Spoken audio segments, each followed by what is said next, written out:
बिस्मिल्लाहिर्रहमानिर्रहीम। अस्सलाम वालेकुम। आज पाकिस्तान अफेयर्स के लेक्चर में हम मोंटेग चेल्मस्फोर्ड रिफॉर्म के ऊपर बात करेंगे। मोंटेग चेल्मस्फोर्ड रिफॉर्म्स 1919 में सब कॉन्टिनेंट में इन्फोर्स हुई थी और इसका पर्पस ये था कि इंडियंस को ज़्यादा पॉलिटिकल रिप्रेजेंटेशन दी जाए और उनको पॉलिटिकल सिस्टम के साथ इंटीग्रेट किया जाए। Montague, Secretary India, and Lord Chelmsford, Governor General India, made a report about constitutional reforms in 1918. Secretary of India Edmund Montagu ने और उस वक़्त के गवर्नर जनरल इंडिया लॉर्ड चेल्मस्फोर्ड ने एक रिपोर्ट तैयार की जो कॉन्स्टिट्यूशनल रिफॉर्म्स के बारे में थी और ये रिपोर्ट 1918 में तैयार हुई। The reforms were approved by the British parliament और ब्रिटिश पार्लियामेंट ने ये 1919 में ये रिफॉर्म्स अप्रूव कर ली और इस तरह bill became act of 1919 commonly known as Montagu Chelmsford reforms और इसको उर्फ आम में माउंट चेल्म्स रिफॉर्म्स भी कहा जाता है। तो ये 1919 का इंडियन काउंसिल एक्ट है और इसको हम मोंटेग चेल्मस्फोर्ड रिफॉर्म्स के नाम से इसको याद करते हैं। इससे पहले अगर हम थोड़ी सी हिस्ट्री देखें मोंटेग चेल्मस्फोर्ड रिफॉर्म्स से पहले वाली, तो मिंटो मॉर्ले रिफॉर्म्स 1909 में आई और ये इंडियंस ने कहा कि ये अनसेटिस्फैक्ट्री हैं और उसकी वजह उन्होंने ये रखी कि इसमें जो उनको होम रूल की बात की थी या सेल्फ गवर्नमेंट की बात की थी वो उनको नहीं मिला था। Minto Morley reforms 1909 proved unsatisfactory for Indian people. Resultantly, Indians demanded more representation and called for greater self-government. तो जैसे मिंटो मॉर्ले रिफॉर्म्स आई उसके फ़ौरन बाद से ही इंडियंस ने मुतालबा करना शुरू कर दिया कि उनको सेल्फ गवर्नमेंट के लिए ज़्यादा पॉलिटिकल रिप्रेजेंटेशन दी जाए। Lucknow pact 1916 removed the sole hurdle in the attainment of self-rule by which both Congress and Muslim League set aside their mutual differences and demanded more political reforms. तो हम ये भी पढ़ चुके हैं कि 1916 में कांग्रेस ने और मुस्लिम लीग ने लखनऊ पैक्ट साइन किया था जिसमें इन्होंने अपने अंदरूनी इख्तलाफात सारे ख़त्म करके एक पॉलिटिकल एजेंडा इन्होंने बनाया और इन्होंने लोकल सेल्फ गवर्नमेंट या सेल्फ गवर्नमेंट इंडिया के लिए या सेल्फ रूल इंडिया के लिए जो था उसकी डिमांड पेश की। तो इसका भी बहुत ज़्यादा प्रेशर था ब्रिटिश गवर्नमेंट के ऊपर कि दोनों बड़ी पॉलिटिकल पार्टी जो रिप्रेजेंट कर रही हैं हिंदूज़ को और मुस्लिम्स को वो एक प्लेटफॉर्म पे जमा है और वो ज़्यादा ऑटोनॉमी की बात कर रही हैं। तो बेसिक पर्पस ये था कि इसमें इंडियन को पॉलिटिकल ऑटोनॉमी ज़्यादा दी जाए। एक और पहलू जो इसके अंदर था that was the world war one. World war one जो थी वो 1914 में शुरू हो गई, had started, and the Indian, despite their grievances and discontentment with the British, joined the war with over 1 million soldiers from the hope that after the war, British would be obliged to concede to self-rule. Indians जो थे वो उन्होंने world war one में बरतानिया का पूरा साथ दिया और इन सारे इख्तलाफात के बावजूद कि वो मिंटो मॉर्ले रिफॉर्म से खुश नहीं थे और जो मुसलमान थे वो 1911 में जो अनालमेंट ऑफ द पार्टीशन है उससे खुश नहीं थे, इसके बावजूद इंडियंस ने वर्ल्ड वार वन में ब्रिटिश का साथ दिया और इस होप पे साथ दिया कि जैसे ही जंग ख़त्म होगी तो वो इंडिया के लिए सेल्फ रूल का ऐलान करेंगे और इंडिया को ज़्यादा पॉलिटिकल इंडिपेंडेंस देंगे। The Indians participated in World War I enthusiastically with the hope that after the war they will get more political rights. Indians ने दूसरी जंग अजीम में शिरकत की और भरपूर शिरकत की और उनका मतमा नज़र ये था कि जब जंग ख़त्म हो जाएगी तो उसके बाद इंडियंस को ज़्यादा पॉलिटिकल राइट्स मिल जाएंगे। तो ये भी एक बैकग्राउंड था। As the war dragged on, लेकिन 14 में शुरू होने वाली जंग 1914 में शुरू होने वाली जंग वो ज़्यादा तूल पकड़ गई, ज़्यादा अरसे तक मुहित हो गई। Indians became disillusioned as the British did not make any promises regarding self government. लेकिन ब्रिटिश ने कोई प्रॉमिस नहीं किया इनके साथ कि जंग ख़त्म होगी तो हम आपको सेल्फ रूल दे देंगे या सेल्फ गवर्नमेंट दे देंगे। Indians pressed for immediate reforms and it was feared that a civil disobedience movement might be launched jointly by Congress and the Muslim League to compel the British to accelerate the reforms. तो जैसे जंग तूल पकड़ती गई तो उसमें इंडियंस जो थे वो ज़्यादा शद्दोमत के साथ अपने मुतालबात दोहरा रहे थे। तो ब्रिटिश को ये फियर क्रिएट हुआ कि मुस्लिम लीग और कांग्रेस चूँकि एक प्लेटफॉर्म पे जमा हो गए हैं तो ये जॉइंटली किसी किस्म की सिविल डिसोबीडियंस मूवमेंट शुरू कर देंगे to compel the British to give them more political autonomy. तो ये एक फियर पैदा हो गया था। इस फियर को डिस्पेल करने के लिए वो इंडियंस को कॉन्फिडेंस में लेना चाहते थे और उसके लिए उन्होंने पॉलिटिकल रिफॉर्म्स जो थी उनका वादा कर लिया। Edmund Montague, secretary of state, announced in the British parliament in August 1917 that his government was interested in giving more representation to the Indians। तो सेक्रेटरी मोंटेग ने फ्लोर ऑफ द हाउस पे British parliament में अगस्त 1917 में ये ऐलान किया कि हम इंडियंस को ज़्यादा रिप्रेजेंटेशंस दे रहे हैं, ज़्यादा पॉलिटिकल रिप्रेजेंटेशन देने का इरादा रखते हैं और उसके लिए हम एक रिफॉर्म्स ला रहे हैं। Lord Chelmsford was sent to India as a new governor general. तो चेम्सफोर्ड जब गवर्नर जनरल बने तो उसके बाद एडमंड मोंटेग ने इंडिया का विजिट किया और इन्होंने मुख्तलिफ मकातब फ़िक्र के लोगों से मुलाकात की। He held numerous meetings with different government and non governmental people. तो इसी तरह चेम्सफोर्ड ने भी बहुत से लोगों के साथ मुलाकात की और उनसे जो प्रपोज्ड रिफॉर्म्स लाना चाह रहे थे उनके बारे में इन्होंने गुफ्तगू की। जो बिल पास हुआ उसके मुताबिक जो सेलिएंट फीचर्स थे 1919 के रिफॉर्म्स के, उनमें the council of the secretary of state was to comprise of 8 to 12 member.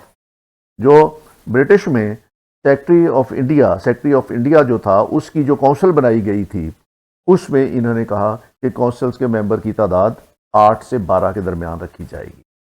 3 of them should be Indians. इनमें से 3 लोग जो हैं वो इस काउंसिल के अंदर शामिल किए जाएंगे। पिछले लेक्चर्स में मैं आपको बता चुका हूं कि इंडियंस को पहली मरतबा 1909 में उन्होंने इस काउंसिल के अंदर रहनुमाई दी जब बिलग्रामी साहब जो थे मुस्लिम लीग के सेक्रेटरी थे, उनको इसका मेंबर बनाया गया। तो ये पहले मुसलमान थे जो इस काउंसिल में आए। 1919 में उन्होंने कहा कि इंडियंस की तादाद जो है वो इस काउंसिल के अंदर 3 कर दी जाएगी and at least half of them should have spent at least 10 years in India. और जो मेंबर्स 8 से 12 के दरमियान इसमें रखे जाएंगे उनमें से आधे वो लोग लिए जाएंगे जो इंडिया में कम से कम 10 साल का टाइम गुजार चुके होंगे। मीनिंग देयर बाई कि ऐसे लोगों को मेंबर बनाया जाएगा जो हाफ होंगे इसके, जो इंडिया के बारे में और इंडिया के पॉलिटिकल स्ट्रक्चर के बारे में और इंडिया के लोगों के बारे में और इंडिया की पॉलिटिक्स के बारे में एक वसी तजर्बा और नॉलेज रखते होंगे। The central council was consist of 2 houses. तो ये एक पार्लियामेंट्री फॉर्म ऑफ टाइप की गवर्नमेंट रखी गई जिसके अंदर जो है वो ये बाई कैमरल लेजिस्लेशन थी यहाँ पे, और इसके अंदर 2 हाउस रखे गए। सेंट्रल लेजिस्लेशन जो थी वो 2 हाउसेस की थी और उसके अंदर अपर हाउस था जिसको काउंसिल ऑफ स्टेट्स कहते हैं, और ये इसकी मुराद ऐसे ही थी जैसे अब हमारे पास सेनेट है, और एक लोअर हाउस रखा गया जिसका नाम उन्होंने लेजिस्लेटिव असेंबली रखा। इसकी मिसाल ऐसी ही है जैसे पाकिस्तान के अंदर कौमी असेंबली है। तो ये 2 हाउस रखे गए, बाई कैमरल हाउस था और ये एक फेडरल स्ट्रक्चर टाइप की चीज इन्होंने वहां पे बनाई। काउंसिल ऑफ स्टेट जिसको हम अपर हाउस कहते हैं was to consist of 60 members. इसके 60 मेंबर रखे गए and out of them 35 elected members. इसमें से 35 जो थे वो इलेक्टेड रखे गए और बाकी जो 25 थे वो नॉमिनेटेड रखे गए, और इसमें 5 मुसलमान सीटें जो है वो रिजर्व रखी गई। मुसलमानों को 5 सीटें दी गई इसमें, rest nominated by the governor general, और बाकी जो थे वो गवर्नर जनरल जो है वो नामजद करता था। तो इसकी मियाद जो थी टर्म दी इसकी वो 5 साल की रखी गई। लेजिस्लेटिव असेंबली जिसको हम लोअर हाउस कहते हैं, इसके 144 मेंबर रखे गए और इन 144 में से 104 मेंबर जो थे वो इलेक्टेड थे और 30 सीटें इसमें मुसलमानों के लिए मखसूस की गई और 41 मेंबर जो थे वो नॉमिनेटेड थे और इनकी नॉमिनेशन गवर्नर जनरल ने करनी थी। और जो लोअर हाउस था या लेजिस्लेटिव असेंबली थी उसकी मियाद जो है वो 3 साल के लिए रखी गई। तो ये क्लास तकरीबन वो है जो मुसलमान डिमांड कर रहे थे कि उनको सेंट्रल लेजिस्लेटिव असेंबली में 1/3 हिस्से सीटें दी जाएं, तो इनको 144 के हाउस में ये इनको 30 सीटें इसमें प्रपोज की गई। ये 1/3 तो नहीं बनता लेकिन ये फिर भी अच्छी खासी सीटें उनको मिल गई और वो मुसलमान इन सीटों से जो 30 सीटें लेजिस्लेटिव असेंबली में थी मुसलमानों की और जो 5 सीटें जो थी काउंसिल ऑफ स्टेट में या अपर हाउस में थी, तो ये मुसलमानों को मिल गई। और मुसलमानों का जो मुतालबा था कि उनको एक सेपरेट इलेक्टोरेट दिया जाए, वो इन रिफॉर्म्स के अंदर उसी तरीके से जैसे मिंटो मॉर्ले रिफॉर्म्स में रखा गया था, इन रिफॉर्म में भी वैसे ही रखा गया। तो मुसलमानों के दो बड़े मुतालबात कि एक सेपरेट इलेक्टोरेट दिया जाए और दूसरा 1/3 सीट्स लेजिस्लेटिव असेंबली में दी जाए। तो उनको separate electorate as it is मिल गया और जो सेंट्रल लेजिस्लेटिव असेंबली थी उसमें उनको ये 30 सीटें मिल गई। तो इस तरह मुसलमान इस चीज से मुतमिन थे। Powers were divided between the centre and the province. तो जो फेडरल स्ट्रक्चर होता है उसके अंदर सूबों में और मरकज में इख्तियारात की तकसीम की जाती है। तो 1909 में मरकज में और सूबों में इख्तियारात की तकसीम का फार्मूला भी दिया गया था। The important subject were wasted with the centre and unimportant remained the provinces. जो अहम सब्जेक्ट थे उनको फेडरल में रखा गया, सेंटर में रखा गया, और जो लेस इंपॉर्टेंट थे उनको सूबों के हवाले कर दिया गया। और इख्तियारात की ये तकसीम जो 1919 के रिफॉर्म में हुई, इसमें सेंट्रल सब्जेक्ट में डिफेंस, फॉरेन अफेयर्स, कस्टम्स और relation with Indian states, currency और रेलवे रखे गए। तो ये सेंट्रल डिपार्टमेंट माने गए। और जो प्रोविंशियल सब्जेक्ट्स थे उसमें सेल्फ गवर्नमेंट या लोकल गवर्नमेंट, उसमें पब्लिक हेल्थ और उसमें एजुकेशन, इस तरह के सब्जेक्ट जो थे वो सूबों को दे दिए गए। तो इस तरह जो 1919 के मोंटेग-चेल्मसफोर्ड रिफॉर्म में, उनमें सूबों में और उसमें सेंटर में इख्तियारात की तकसीम इस तरीके से की गई। लखनऊ पैक्ट का एक मुतालबा यह था कि सैलरी जो है सेक्रेटरी ऑफ स्टेट की और इंडियन अफेयर्स की, उसको बरतानवी बजट से दिया जाए। तो यह मुतालबा लखनऊ पैक्ट का मान लिया गया। The salary of the secretary of state for Indian affairs to be paid from British exchequer, previously his salary was paid from Indian treasury. तो यह मुतालबा लखनऊ पैक्ट का एज इट इज मान लिया गया।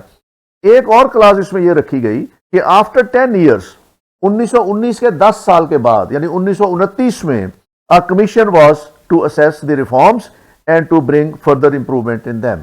कि 10 साल के बाद एक कमीशन बनाया जाएगा जो इन इस्लाहात का मुआयना करेगा और इसको रिफॉर्म्स को फर्दर स्टडी करेगा और इसमें इंप्रूवमेंट के लिए तजावीज़ तैयार करेगा।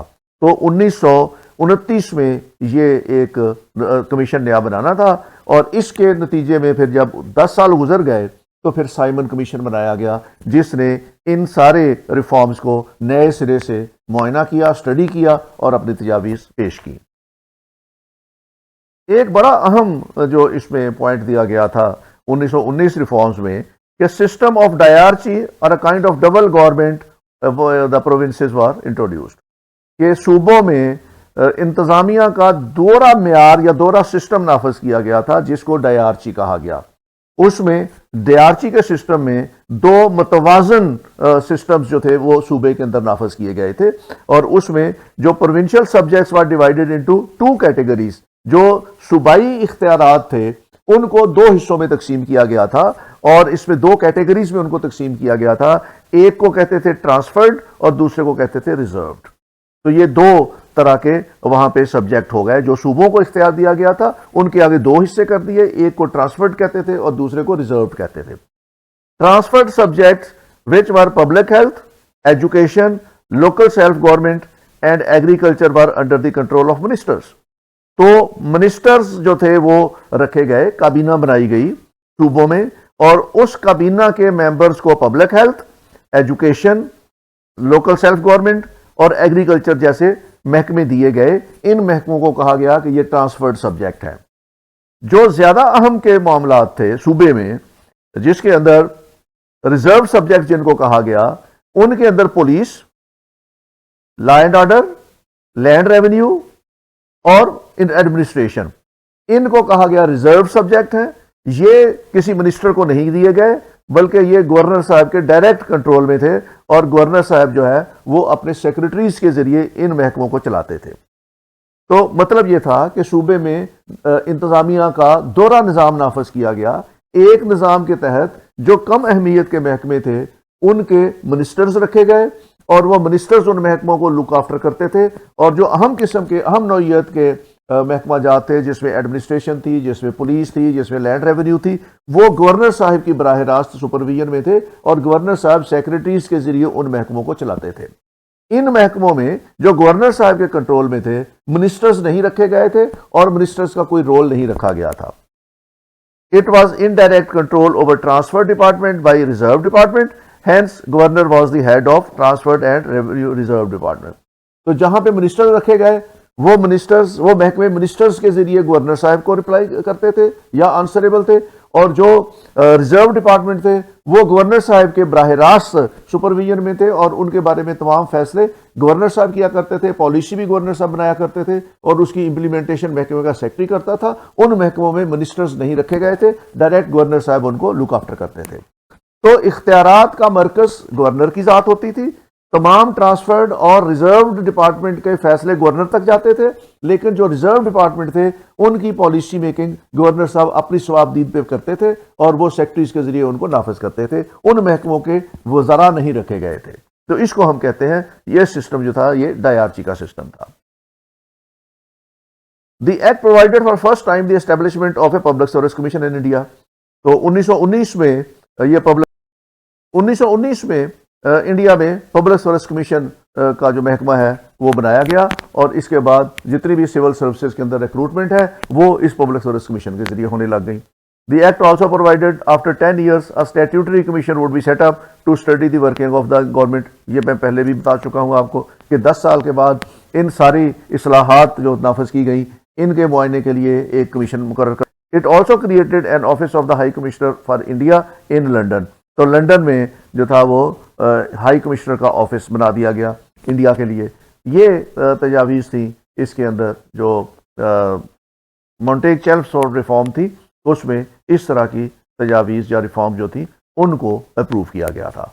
अब अगर इसका तजिया करें, क्रिटिकल एवोल्यूशन करें इसकी रिफॉर्म्स की, तो Indian constitutional act of 1919 was passed to satisfied Indian people. तो बेसिक मकसद तो इसका ये था कि मिंटो मॉर्ले रिफॉर्म्स के बाद जो एक बेचैनी पाई जाती थी इंडियंस में फॉर फर्दर पॉलिटिकल रिफॉर्म्स, ये उसको सेटिस्फाई करने के लिए बनाया गया था। पर्पस इनका ये था कि इंडियंस जो है वो पॉलिटिकल डेवलपमेंट के साथ सेटिस्फाई हो जाएं। And Indians were expecting self rule in India with British empire, within British empire. तो इंडियंस एक्सपेक्ट ये कर रहे थे, और ख़ास तौर पर क्योंकि इन्होंने लखनऊ पैक्ट में दोनों पार्टियों ने डिमांड कर दी थी सेल्फ रूल की, कि ये एक्सपेक्ट कर रहे थे कि बरतानिया जो है इंडिया के लिए सेल्फ रूल जो है उसको अप्रूव करेगा और विद इन ब्रिटिश इंडिया ये इंडियंस को सेल्फ रूल दे दिया जाएगा। On the contrary, Indian people opposed it because the act went against the Congress League pact, thus resulting in the Hindu opposition. लेकिन हुआ इसके मुखालफ, जो सिस्टम नाफिज किया गया इसमें इंडियन को सेल्फ रूल नहीं दिया गया या सेल्फ गवर्नमेंट नहीं दी गई। जो मुतालबा था लखनऊ पैक्ट में कांग्रेस का और लीग का कि इंडियंस को सेल्फ रूल और सेल्फ गवर्नमेंट या होम रूल दिया जाए, वो इसके अंदर कोई प्रॉमिस नहीं किया गया था ना या दिया गया था। तो इसलिए इस रिफॉर्म्स ने इंडियंस को मायूसी दी और इसमें मुसलमानों से ज्यादा हिंदू मायूस हुए। Muslims partly accepted the Minto-Chelmsford reform with certain reservation and demand regarding the safety of the Muslim states. मुसलमान इससे इसलिए खुश थे कि एक तो उनको सेपरेट इलेक्टोरेट जो 1909 में दिया गया था वो उनको इसी तरह इन रिफॉर्म्स में मिल गया, तो उनका बड़ा मुतालबा जो था ये मान लिया गया था। वो एक सेपरेट एंटिटी के तौर पर इंडिया में जैसे पहले फैसिलिटीज एंजॉय कर रहे थे सेपरेट इलेक्टोरेट वाला, तो ये अब भी उनको मिल गया। इसके अलावा उनको सेंट्रल लेजिस्लेटिव में 30 सीटें मिल गई हैं 144 में से, तो ये भी काफ़ी खुश आइन था उनके लिए। 30 सीटें उनके लिए काफ़ी थी अपने मुफादात के तहफ़्फ़ुज़ के लिए, तो मुसलमान इससे खुश थे। Gandhi categorically rejected this scheme and Congress denounced it as inadequate, unsatisfactory and disappointing. Gandhi साहब ने इसको कहा कि ये नाकाफ़ी है, गैर इत्मीनान बख्श है और ये मायूस कुन है। तो इसलिए इंडियन नेशनल कांग्रेस ने 1990 के रिफॉर्म्स को रिजेक्ट कर दिया। अब जब इंडियंस ने इसको रिजेक्ट कर दिया, कांग्रेस ने इसको रिजेक्ट कर दिया, तो फिर ब्रिटिश ने the British repressed opposition and restrictions on the press and on movement were reenacted through the Rowlatt act introduced in 1919। तो इन्होंने इंडियंस के लिए, एक तो ब्रिटिश जो थे वो बड़े सस्पिशियस थे। एक तो ये 1990 का जो उन्होंने एक्ट दिया, रिफॉर्म्स दी, इंडियन उससे मुतमिन नहीं थे और इंडियंस कांग्रेस जो थी वो उसके खिलाफ एजिटेशन कर रही थी। एक तो उनको ये डर पैदा हो गया कि ये एजिटेशन की मूवमेंट जो है ये जोर पकड़ जाएगी तो इसको कंट्रोल करना मुश्किल हो जाएगा। दूसरा, उन्हें सस्पिशन ये था कि फर्स्ट वर्ल्ड वार के दौरान इंडिया में कुछ ग्रुप ऐसे थे जिन्होंने ब्रिटिश के मुफादात के खिलाफ काम किया। तो इन दो चीज़ों को सामने रखते हुए उन्होंने इंडियंस के लिए एक नया एक्ट पास किया जिसको रॉबर्ट एक्ट कहते हैं। इस रॉबर्ट एक्ट में उन्होंने इंडियंस के फंडामेंटल राइट्स जो थे उनके अगेंस्ट कानून साजी की और उनकी फ्रीडम ऑफ मूवमेंट और उनके जो ह्यूमन राइट्स थे उनको कर्टेल किया। तो इससे जो है इंडियंस के अंदर बेचैनी की एक नई लहर पैदा हो गई। These measures were rammed through the Legislative Council with the unanimous opposition of the Indian members. Several members of the council, including Jinnah, resigned in protest. जब ये रॉबर्ट एक्ट बनाया गया तो उसमें जो इंडियन मेंबर्स से लेजिस्लेटिव काउंसिल्स में उन्होंने जो तजावीज़ दी उनको यकसर अंदाज में रिजेक्ट कर दिया गया और ये एक बुलडोज करके गवर्नमेंट ने ये एक्ट बनाया था जिससे इंडियन लेजिस्लेटिव मेंबर्स जो थे वो मुत्तफिक नहीं थे। और कायदे आज़म मोहम्मद अली जिन्ना भी उस वक्त सेंट्रल लेजिस्लेटिव काउंसिल के मेंबर थे। जब ये एक्ट पास हुआ तो उन्होंने इसमें इख्तिजाजन उन्होंने इस्तीफ़ा दे दिया और बहुत से इंडियंस ऐसे थे जो इस एक्ट के मुखालिफ थे और उन्होंने इस एक्ट की मुखालफत में मुल्क के अंदर एक एजिटेशन शुरू कर दी। तो जो नाफज किया गया मोंटेग-चेल्मसफोर्ड रिफॉर्म, इसके नफाज के फौरन बाद इंडिया के अंदर एजिटेशन का सिलसिला शुरू हो गया। Gandhi launched a nation wide protest against the Robert act with the strongest level of protest in the Punjab. सबसे ज्यादा बड़े जो थे प्रोटेस्ट वो पंजाब में हुए। The situation worsened in Amritsar in April 1919 when General Dyer ordered his troops to open fire on demonstrators hemmed into enwalled compound. तो वहां जलसे में जनरल डायर ने अमृतसर में गोली चलाने का हुक्म दिया और इस गोली चलाने में 379 के करीब लोगों की डेथ होती है और बाज़ जो अखबारात हैं और रिसोर्सेज हैं वो 1500 लोगों की डेथ बताते हैं और इसमें 1200 के करीब लोग जो है जख्मी हुए। तो ये एक ब्लैक डे था इन द हिस्ट्री ऑफ सब कॉन्टिनेंट जहाँ पे एक जलसे पे फायरिंग होती है और उसमें बेतहाशा लोग जो हैं वो अपनी जानें गंवा देते हैं। Montague ordered an inquiry into the event at the Amritsar by Lord Hunter। तो लॉर्ड हंटर को इंक्वायरी कमीशन का सरबराह बनाया जाता है और इसका नाम भी द हंटर कमीशन रखा जाता है। The Hunter inquiry recommended that general Dyer who commanded the troops be dismissed leading to Dyer sacking. तो इस तरीके से फिर डायर के खिलाफ इंक्वायरी होती है, उसके खिलाफ जुर्म साबित हो जाता है, वो गिल्टी होता है और उसको डिसमिस किया जाता है। Many British citizens supported Dyer when they considered he received unfair treatment from the Hunter inquiry। तो बहुत से जो उस वक्त ब्रिटिश थे इंडिया के अंदर सेटल, उन्होंने जनरल डायर के साथ यकजहती का इजहार किया कि इसको सख्त सजा दी गई है। लेकिन जनरल डायर ने चूंकि किलिंग की थी, इनोसेंट लोगों की किलिंग की थी, वो लोग अपने राइट्स के लिए और ह्यूमन राइट्स के लिए स्ट्रगल कर रहे थे, उनकी किलिंग की थी, इसलिए वो गिल्टी करार दिया गया था। The events like Robert act and Jallianwala Bagh tragedy and Khilafat movement further aggravated the situation and doomed the reforms to failure।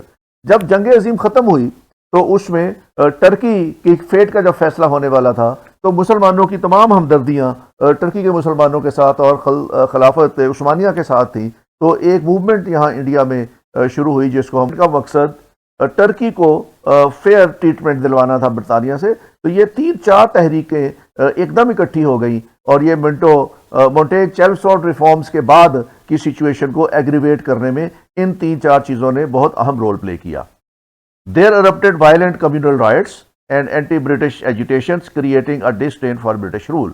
तो पूरे मुल्क में कम्युनल राइट शुरू हो गए, हंगामे शुरू हो गए, एंटी ब्रिटिश एजिटेशन शुरू हो गई और इस तरीके से Montagu Chelmsford reforms failed as the two vanguard parties rejected the reform. तो इस तरह इनका फेट जो है इंडिया में मोंटेग-चेल्मसफोर्ड रिफॉर्म का वो कोई ज़्यादा अच्छा नहीं रहा और ये इंडियंस को ना तो पॉलिटिकल इंटीग्रेशन दे सके, ना उनके पॉलिटिकल राइट्स को ज़्यादा बढ़ा सके और ना ही इंडिया के अंदर ये अमन व अमान कायम कर सके। कांग्रेस इस एजुकेशन में जो थी an Indian National Congress annual session in September 1920 delegates supported Gandhi's proposal of swaraj or self rule. Preferably within the British Empire or out of it.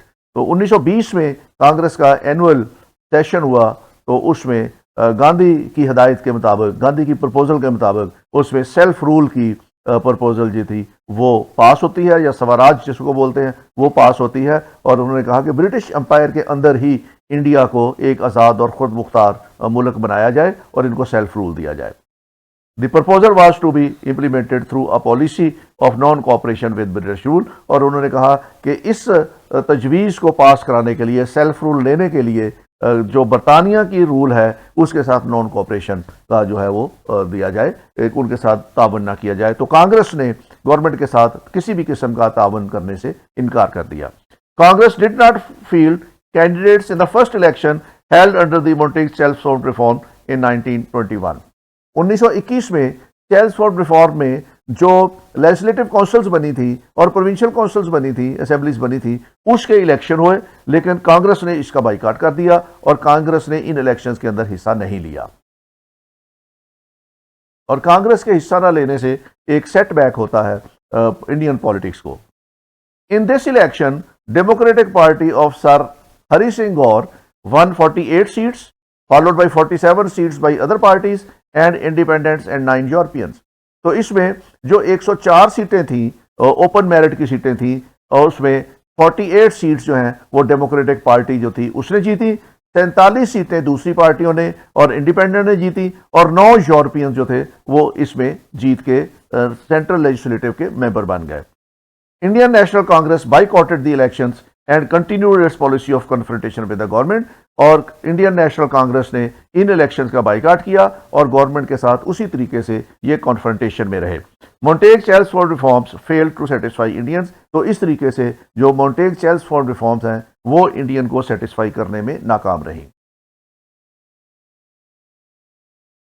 इसी टॉपिक पे अगर आपने मजीद पढ़ना है तो इसमें मदन मोहन मालवीय की किताब है a criticism of Montagu Chelmsford proposals of Indians, और निगल कोलेक्ट की किताब है the butcher of Amritsar General Reginald Dyer, और पी वुड की है the Montagu Chelmsford reforms 1919 a reassessment.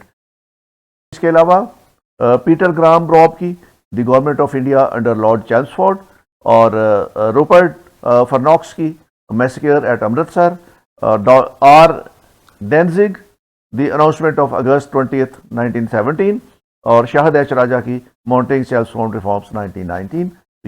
ये था आज का लेक्चर, और नेक्स्ट लेक्चर इंशाअल्लाह हम खिलाफत मूवमेंट पे करेंगे। Thank you very much, take care, खुदा हाफिज़।